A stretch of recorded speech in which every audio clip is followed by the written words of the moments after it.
What I'm about to tell you redefine the meaning of a silent, snowy night and why you should never ignore the instincts of your dog. My name is Leo.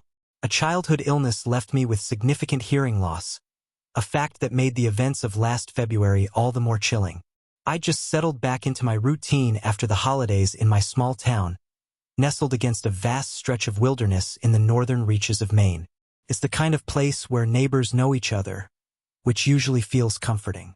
During the winter, my daily ritual is walking my dog, Bear, a protective mix of German Shepherd and Malamute. The nearby woods are crisscrossed with easy, familiar trails. One overcast afternoon, after a late breakfast, I leashed up Bear for our walk. He always gets excited when we head toward the tree line. Fresh powder from the night before covered the ground, a clean slate marred only by a few earlier boot prints and paw marks. Most people walk their dogs in the morning, so I expected solitude. I unleashed Bear to let him roam. About half an hour in, we reached a split in the path. One trail looked untouched. Feeling curious, I took it, confident I knew my way. The path opened to a frozen creek bed, a spot I thought would be perfect to test the new monocular I'd received as a gift. I scanned the tree line until a shape out of place caught my eye. Through the lens, I made out a dirty green canopy strung between trees, a rough shelter. My curiosity battled with the sinking sun, and caution won. We turned back. Almost immediately, Bear's behavior shifted. He stayed close, his nose constantly to the ground, emitting a low growl. When I looked down, my blood ran cold. A fresh set of footprints, far larger than my own, was stamped into the path ahead of us. I hadn't passed anyone. The only explanation was that someone had come up behind me while I was distracted. Logic tried to calm my nerves. We kept walking as the world turned a deep blue. Suddenly, Bear froze, the fur on his back rising as he let out a fierce bark directly behind me. I turned. A man, well over 6 feet tall, stood less than 10 feet away. He wore dark snow pants and a gray winter jacket. He was perfectly still, hands buried in his pockets. He was no one I recognized from town. His lips were moving, but in the poor light, I couldn't make out the words, nor could I tell what language he was speaking. I felt a wave of panic, realizing I'd left my cell phone at home. I gestured to my ears, shouting that I couldn't hear well and needed to get home. He just stared. Bear and I backed away, then hurried down the trail, not running but walking as fast as we could without looking back. What was he doing out here alone? We made it home by 5 into the safety of locked doors and bright lights. I tried to dismiss it as a bizarre run-in.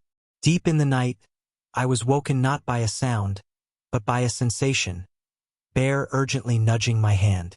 My clock read 2:47 a.m. Then I saw a notification on my phone. A text from my next-door neighbor, sent 10 minutes prior. Is everything okay over there? Bear is barking like crazy. My stomach dropped. Bear was no longer on the bed. I found him downstairs, a snarling, frantic creature hurling himself at the sliding glass door to the backyard. I crept forward, my sleep-blurred vision struggling to pierce the darkness. Then the security floodlight snapped on. The man from the woods was standing in the middle of my yard, looking directly at the house. I didn't think. I stumbled back, fumbling with my phone to text 911. I ran upstairs with Bear, barricaded the bedroom door, and grabbed the baseball bat from my closet. I'm not a fighter. My only plan was to survive. We waited, my heart hammering against my ribs. Then, a shadow passed under the bedroom door, blocking the hallway nightlight. Someone was on the other side. Those were the longest moments of my life, waiting for the door to splinter. But it never did. The police arrived, their sirens cutting through the night. They found the backyard gate open, leading straight to the woods, and the glass door cracked from an attempted force. They tracked footprints back toward the forest and the makeshift camp I'd seen. I never received a follow-up. I stayed with a friend for a week. Now I only walk Bear on well-lit streets, and I never, ever forget my phone. Some silences are too heavy to trust. My name is Chloe, and this happened when I was 17, home in Wisconsin with my 16-year-old sister, Jade. Our dad worked for a logging contractor about 40 minutes away. It was a Saturday in early December, and we decided to sneak into an R-rated slasher film at the mall. We got in without a hitch. Halfway through the movie, during a quiet scene, my phone vibrated loudly on the armrest. The entire row turned to glare. Mortified, Jade and I scrambled out into the lobby. The missed call was from my dad. Before I could call back, a text came through. Forgot my lunch. The diner near the site is closed. Can you girls bring me something? Seemed normal. We drove home, packed a sandwich and thermos, and headed toward my dad's work site, a remote area with a large, secluded lake we'd visited before. The winter sun was already beginning its early descent, painting the sky in shades of purple and gold. We parked and walked down the main path, calling our dad. He didn't answer. Puzzled, I sent a text saying we were at the lake. The 3 typing dots appeared, then a reply. Come down to the dock. I'm here. We followed the path to the water's edge. Jade pointed. There was a figure in a heavy black coat sitting on the end of the wooden dock. Back to us. We assumed it was him. We called out. No response. A deep unease settled over us. I stepped onto the creaking boards, reached out, and tugged down the hood. A stranger spun around, a wild grin on his face, waving my dad's phone above his head. We screamed. He lunged, grabbing Jade's wrist. I yanked her back with all my strength and we ran. Our legs burned with adrenaline as we crashed through brittle underbrush, the sound of heavy pursuit right behind us. We reached the car, doors locking just as the man slammed against my window. He dropped out of sight as I reversed. I sped all the way home. Our parents' cars were in the driveway. We burst inside, sobbing and explaining. Our dad was furious. His phone had been stolen from his truck at the site. He called the police immediately. They used the phone's tracking and found it discarded on the dock. The case, they said, was effectively closed. We thought our nightmare was over. We were wrong. Around 1 a.m, a text from an unknown number lit up my screen. The glow from your window is pretty. 2nd floor, right? My blood turned to ice. I muted the TV. Rustling came from outside. My room was upstairs. I peeled back the blinds just enough to see.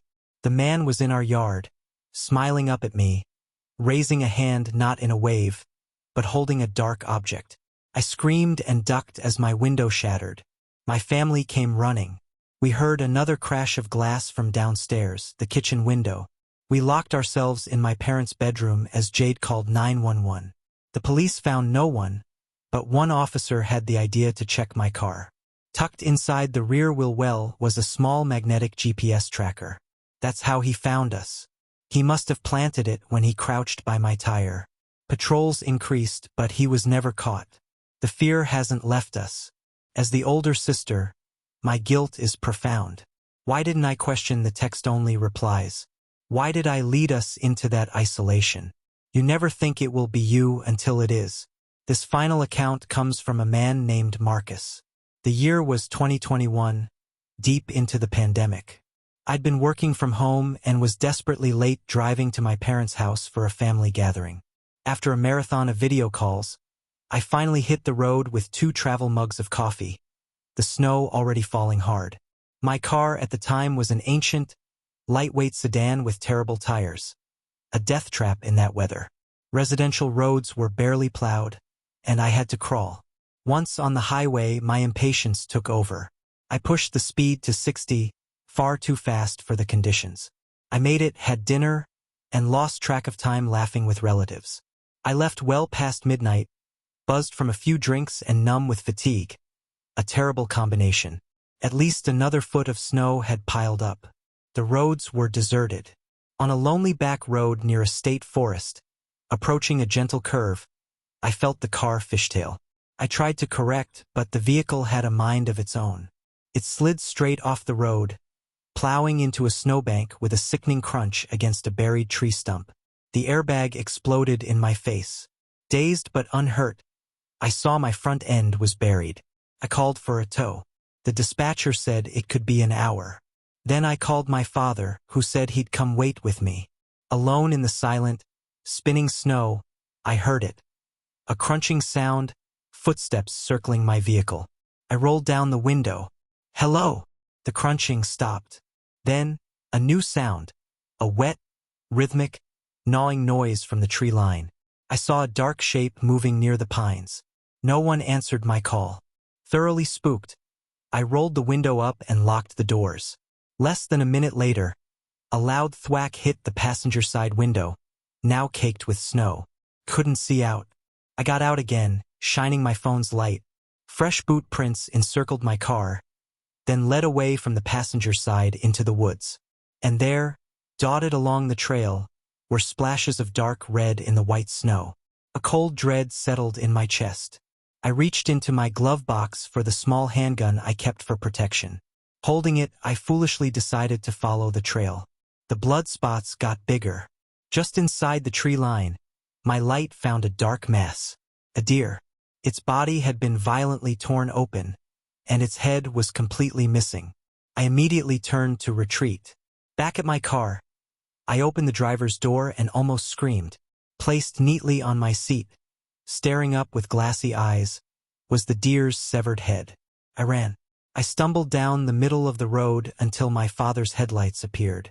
I flagged him down, a shivering mess. Skeptical, he drove me back to the car. The footprints remained, a chilling proof, but the deer's head was gone. Only a dark, wet stain soaked my seat. The body in the woods was gone too, only drag marks left behind. The tow truck arrived. My dad asked if I wanted to involve the police. I was just exhausted, wanting the whole night to be a bad dream. I never reported it. To this day, I have no idea who or what was in those woods. Were they trying to terrify me? Or was the head on my seat a warning that I'd interrupted something much darker? Some mysteries are best left buried in the snow. If these stories made you check the locks on your doors, do me a favor and hit the like button. It helps more than you know. And don't forget to subscribe to Winds of Thought for more tales that walk the line between reality and nightmare. What would you have done in any of these situations? Let us know in the comments.